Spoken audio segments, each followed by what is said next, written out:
ο μεγαλύτερος ήρωας της αρχαίας Ελλάδας. Ένα ημίθεο που λατρεύτηκε όσο λίγοι, από τις ακτές του Ατλαντικού μέχρι τα βάθη της Ινδίας. Το όνομα του Ηρακλής, σύμβολο απίστευτης δύναμης, αλήγιστης θέλησης και διαχρονικής δόξας. Αλλά ποια είναι η αλήθεια πίσω από το μύθο? Ήταν πράγματι ένας θεϊκός ήρωας που τα έβαλε με τέρατα και θεούς? Ή μήπως πίσω από τις διηγήσεις κρύβεται ένας αληθινός άνθρωπος, ένας ηρωικός πολεμιστής της εποχής του Χαλκού?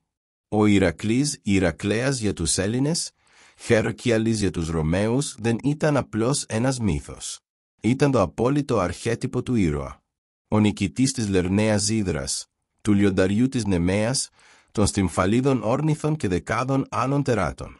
Τα κατορθώματα του έφτασαν σε κάθε γωνιά του αρχαίου κόσμου. Τα 12 άθλα του έγιναν θρύλος. Όμως ο Ηρακλής δεν ήταν μόνο μυθικός. Οι αρχαίοι Έλληνες τον λάτρευαν σαν Θεό, αλλά τον έβλεπαν και ως ιστορικό πρόσωπο. Έναν άνθρωπο με τόσο σπουδαία έργα, που του χαρίστηκε μια θέση ανάμεσα στους αθάνατους. Ναός του στην Ερέτρια, ιερά του στη Θήβα, αγάλματα, βομοί, ακόμα και βασιλικές δυναστείες που ισχυρίζονταν πως κατάγονται από εκείνον. Οι λεγόμενοι Ηρακλίδες. Κι όμως, όσο κι αν λατρεύτηκε, η καταγωγή του χάνεται μέσα στο χρόνο. Για να καταλάβουμε καλύτερα, πρέπει να δούμε 3 διαφορετικές εποχές.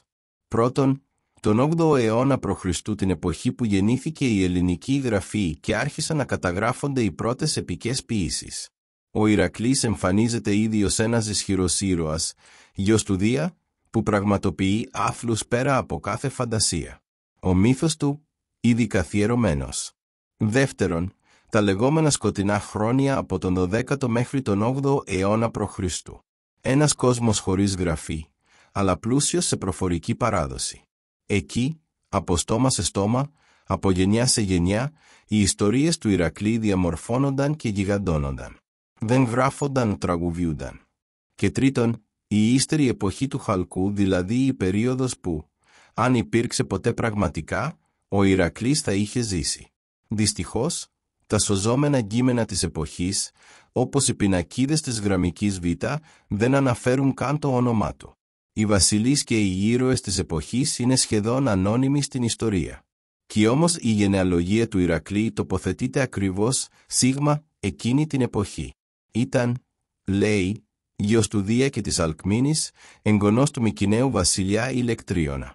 Ο θετός του πατέρας, ο Αμφιτρίωνας, ήταν ηγεμόνας των Τύρινθας. Από την αρχή η ζωή του είναι δεμένη με τραγωδία και θεϊκή παρέμβαση. Ο Δίας θέλει ο γιος του να γίνει βασιλιάς, αλλά η Ήρα γεμάτη ζήλια επισπεύδει τον τοκετό του Ευρυσθέα, δίνοντας σε εκείνον το στέμμα. Κι έτσι, ο Ηρακλής καταδικάζεται να υπηρετεί κάποιον κατώτερό του. Μα η ιστορία του δεν σταματά εκεί. Ο Ηρακλής πολεμά σε κάθε άκρη του κόσμου. Συμμετέχει στη γιγαντομαχία στο πλευρό των Ολύμπιων θεών. Φτάνει στις εσχατιές της Δύσης, όπου τοποθετούνται οι στήλες του Ηρακλή. Καταστρέφει την Τρία, γενιές πριν τον Αχιλλέα και τον Οδυσσέα. Κι όταν οι μέρες του στη γη τελειώσουν, δεν πεθαίνει απλώς. Θεοποιείται. Ανεβαίνει στον Όλυμπο και ενώνεται με τους θεούς. Αλλά όλα αυτά είναι αλήθεια? Μπορεί ένας θνητός να ήταν η αρχική έμπνευση? Κι αν ναι, πως φτάσαμε σίγμα, έναν αθάνατο ήρωα που προσκυνήθηκε από όλους? Οι θεωρίες είναι πολλές. Μικρός πορτοκαλιρόμπος μία λέει πως ο Ηρακλής δεν ήταν ποτέ υπαρκτό πρόσωπο. Ήταν εξ αρχής ένας ηρωικός μύθος, ένα σύμβολο για τους Έλληνες σε μια εποχή που αναζητούσαν πρότυπα και ελπίδα. Μικρός πορτοκαλιρόμπος μια άλλη θεωρία υποστηρίζει πως υπήρξε πράγματι κάποιος ένας Μικηναίος ηγέτης ή στρατηγός τόσο σημαντικός, που η φήμη του ξεπέρασε τον χρόνο. Κι όσο περνούσαν οι αιώνες, οι ιστορίες διονγκώνονταν, μετατρέποντας τον σε κάτι σχεδόν θεϊκό. Μικρός πορτοκαλιρόμπος τέλος, υπάρχει και η άποψη πως ο Ηρακλής βασίστηκε σε περισσότερες από μία προσωπικότητες. Ότι δηλαδή διάφορες ηρωικές πράξεις διαφορετικών ανθρώπων μαζεύτηκαν σε ένα πρόσωπο, δημιουργώντας έτσι τον απόλυτο ήρωα. Όμικρον μετών ότι κι αν ισχύει, ένα είναι σίγουρο, ο Ηρακλής ενέπνευσε. Και συνεχίζει να εμπνέει. Για τους αρχαίους Έλληνες ήταν κάτι παραπάνω από μύθος. Ήταν πρόγονος. Ήταν σύμβολο. Ήταν Θεός και άνθρωπος μαζί. Και εσύ, τι πιστεύεις?